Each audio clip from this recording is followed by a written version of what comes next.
안녕하십니까. 한국기독교 이단상담연구소 박형택 목사입니다.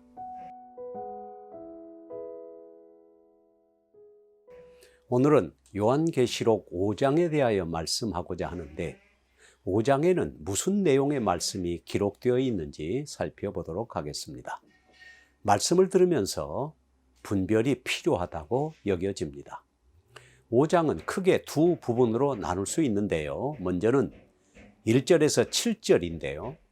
이늘 때 시기에 합당한 어린 양에 관한 내용이 나오고 8절에서 14절까지는 내 생물과 24 정로들의 찬양과 천군 천사들의 찬양 그리고 모든 만물들이 보좌에 앉으신 이와 이늘 때실 어린 양을 찬양하는 내용이 나옵니다. 4장에서 말씀드린 것처럼 4장은 창조주 하나님을 향한 찬양과 경배가 주를 이루고 5장은 이늘 때시는 어린 양 예수 그리스도 곧 구속의 주에게 찬양하는 내용이 주를 이루고 있습니다.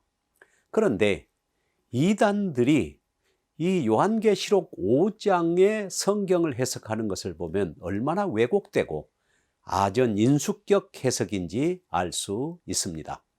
그것을 소개하면 듣고 분별이 되리라고 확신합니다. 먼저 안식교 출신들의 성경 해석을 보면요. 이늘 때시는 어린 양 예수에 대하여 이렇게 설명합니다. 인간이 죄를 범함으로 지구의 소유권이 임시로 마귀에게 넘어갔다.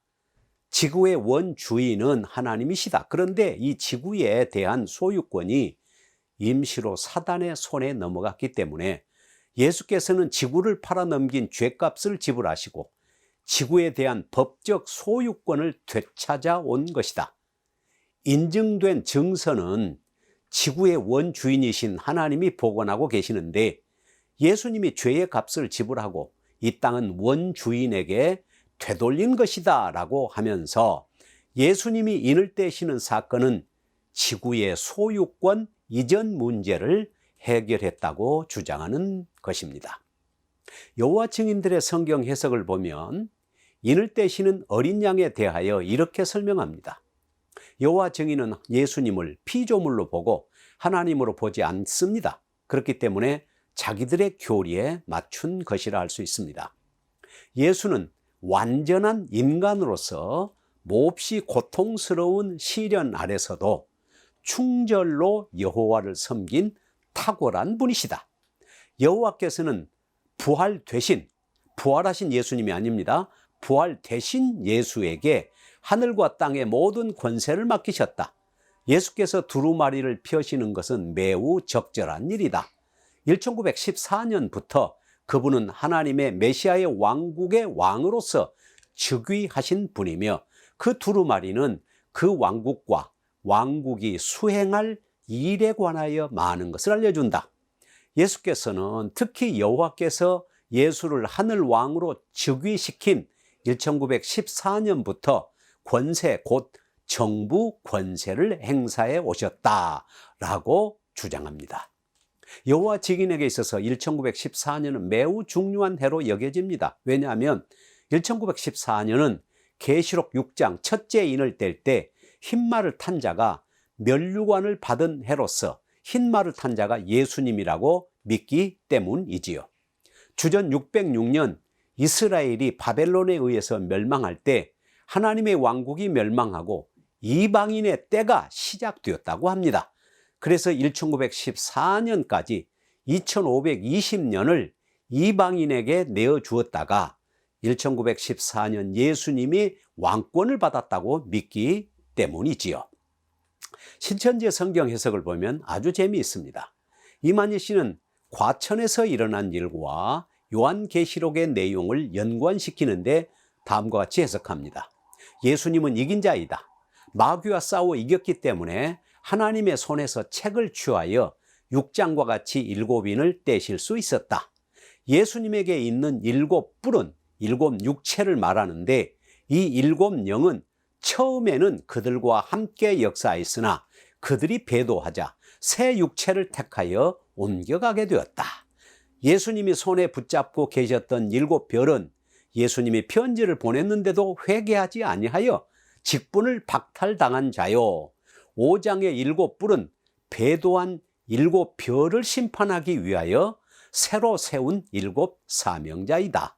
하나님께서는 초림 때 범죄한 육적 이스라엘을 끝내시고 예수님을 믿는 자로 영적 이스라엘을 창조하신 것처럼 계시록 성취 때에는 영적 이스라엘을 심판하시고 14만 4천 명의 인을 쳐서 이긴 자를 통하여 영적 새 이스라엘을 창조하신다.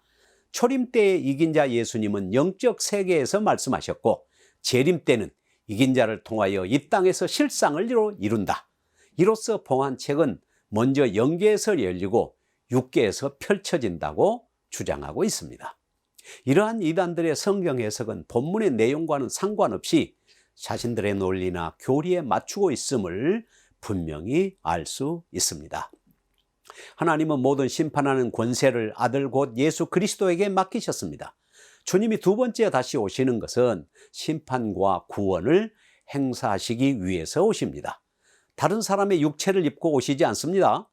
어린 양이 취한 책은 안팎의 7인으로 봉한 책으로 재림하실 주님이 취하신 책으로서 세상을 심판하실 책이라는 사실을 보여주십니다.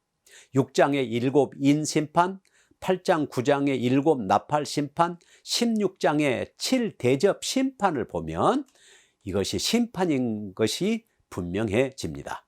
어린 양 예수의 묘사를 보면 유다의 사자요 다윗의 뿌리로 표현하는데 사자는 왕의 상징이요 뿌리는 자손에 대한 상징이 됩니다. 예수님이 레위 지파의 일반 제사장이 아니라 유다 지파에 속한 왕으로서 오셨다는 뜻이요 다윗의 뿌리는 다윗 왕의 후손으로서 오셨다는 뜻입니다. 어린 양이 일찍 죽임을 당한 것 같다는 표현은 당연히 십자가에서 자기 백성을 구속하시기 위하여 죽으신 것을 의미하고 7뿔과 7눈이 있다는 것은 완전한 권세와 성령이 함께 하신 분임을 보여줍니다. 여기서 7영은 땅에 보내심을 받은 하나님의 7영으로 묘사하는데 성령 외에는 적절한 존재가 없습니다. 5장 6절의 7눈은 요한계시록 1장 5절의 보좌 앞에 7영과 4장 5절의 보좌 앞에 7등불 곧 하나님의 7영과 일치한 것으로 분명하게 성령을 지칭하고 있습니다. 구속자이신 어린 양 예수님만이 심판하는 권세를 받아 책을 받았고 인을 떼시기에 합당한 분임을 선언하십니다. 내 생물과 24 장로의 어린 양을 향한 찬양은 각 족속과 방언과 나라와 백성 가운데 사람들을 자기 피로 사서 구속하시고 나라와 제사장으로 삼으신 구속의 내용을 주로 하고 있습니다. 천군 천사들의 찬양은 죽임을 당하신 어린 양은 능력과 부와 지혜와 힘과 존귀와 영광과 찬송을 받으시기에 합당하다는 내용이고 모든 자연 만물은 보좌에 앉으신 이와 어린 양에게 찬송과 존귀와 영광과 능력을 세세토록 돌리는 내용이고 내 생물과 24 장로들이 아멘하고 응답하시는 것을 볼 수 있습니다. 따라서 요한계시록 5장의 내용은 죄인들을 구속하시기 위하여 십자가를 지신 어린 양에게 초점이 맞춰 있음을 보게 되고 그분이 심판하는 권세를 받아 온 세상을 심판하기 위하여 인을 떼시기에 합당한 분이심을 찬양하고 있음을 보게 됩니다. 이 심판하는 권세를 가지시는 분은 초림하신 예수님이 아니라 이미 부활 승천하여 하나님 보좌 우편에 앉아 계시다가 때가 되어 심판하시러 오시는 재림 예수님을 말씀한 것입니다. 믿음의 성도들은 예수님이 재림하셔서 세상을 심판하실 때 아멘 주 예수여 어서 오시옵소서 하면서 찬양과 경배를 드리게 될 것이며 하나님 나라에 참여하게 될 것입니다. 그러나 악인들은 주님의 심판 아래 이를 갈며 심판의 부활로 나가게 되어 많은 족속들이 애곡하게 될 것입니다. 감사합니다. 오늘은 여기서 마치겠습니다. 안녕히 계십시오.